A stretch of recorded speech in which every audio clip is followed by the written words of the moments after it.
Everyone, আজকে থেকে আপনাদের দেখাবো টক মিষ্টি আচার আমের। এটা আমি ছোলা সহকারে নিয়েছি। তো এটা আমি গিয়ে সাদা সরিষা অ্যাড করেছি এখানে, আর হলুদ দিয়ে এটাকে মাখিয়ে তারপরে দেন গিয়ে এটাকে আমি রোদে দিয়ে রাখবো।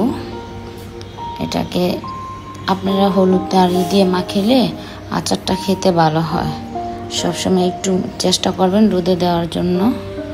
তো আমি এটাকে রোদে দিয়ে নিয়েছি।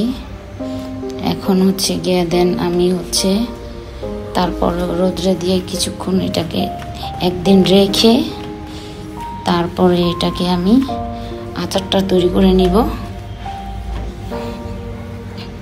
রোদে দিয়ে আমি আচারটা তৈরি করে নিচ্ছি।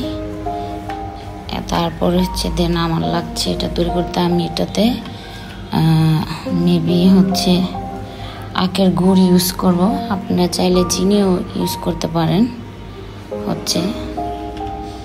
তো এটাকে আমি গুড় ইউজ করব। তো তারপরে এটাকে আমি এটার সাথে আমার লাগছে বিট লবণ, আর লাগবে পিঙ্ক সল্ট, আর লাগবে আখের গুড়। এই দুটো দিও, আর সাথে লাগবে সরষের তেল।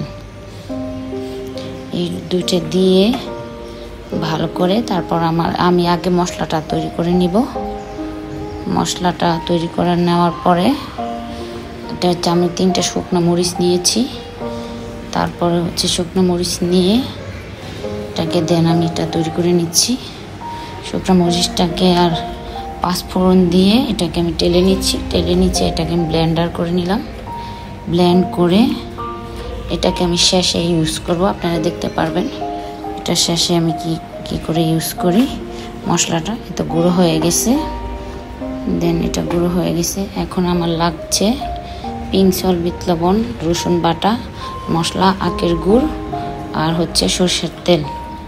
দেন আমার এগুলো রাখছি। এখন আমি ফোড়নের জন্য দিয়ে দিলাম হালকা সরিষা, তারপরে রসুন বাটা দিয়ে এটাকে আমি একটু নেড়ে ভালোভাবে এটাকে আমি একটু নেড়ে নিচ্ছি, যাতে কাঁচা গন্ধ ফ্লেভারটা চলে যায় সেজন্য। তারপর আমি এখন আম দিয়ে দিচ্ছি। আমটাকে দিয়ে একটু ভেজে নিব। আমটাকে দিয়ে ভেজে নেওয়ার পর একটু ভাজা ভাজা হয়ে গেলে তারপরে আমি গুড়টা অ্যাড করে দিব। গুড়টা অ্যাড করে দিয়ে তারপরে দেন আমি এটাকে করব।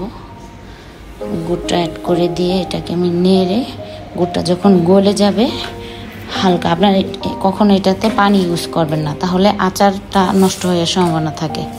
আচারে কখনো পানি অ্যাড করতে নেই, কারণ আচারটা গিয়ে তারপরে এই যে আমি বিট লবণ আর পিঙ্ক সল্ট দিয়ে দিলাম। অবশ্য সাদা লবণটা আমরা খাই না, তাই আমরা পিঙ্ক সল্টটা ইউজ করছি। আপনাদের যদি ভালো লাগে তাই আপনারা পিঙ্ক সল্ট ইউজ করতে পারেন। তারপর দিয়ে আমি এটাকে ভালো করে নেড়ে মিশিয়ে নিব। মিশিয়ে নেওয়ার পর দেখেন এটা হয়ে গেছে অলরেডি। আচারটা কিন্তু অনেক সুন্দর একটা কালার আসছে। তেলটা বেশ। এবার আমি গুঁড়ো মশলাটা ওই যে তৈরি করে রাখছিলাম সেই মশলাটা দিয়ে দিচ্ছি। মশলাটা দিয়ে আবার একটু নেড়ে নিব। নেড়ে মশলার সাথে মিশিয়ে নিব, তাহলে আচারের টেস্টটা অনেক ভালো আসে। আমি এটাতে তেল ইউজ করছি না, হালকা একটু তেল ইউজ করেছি। আমার ফাইনাল লুক। ভালো থাকবেন সবাই। আসসালামু আলাইকুম। লাইক এবং শেয়ার করে দিবেন।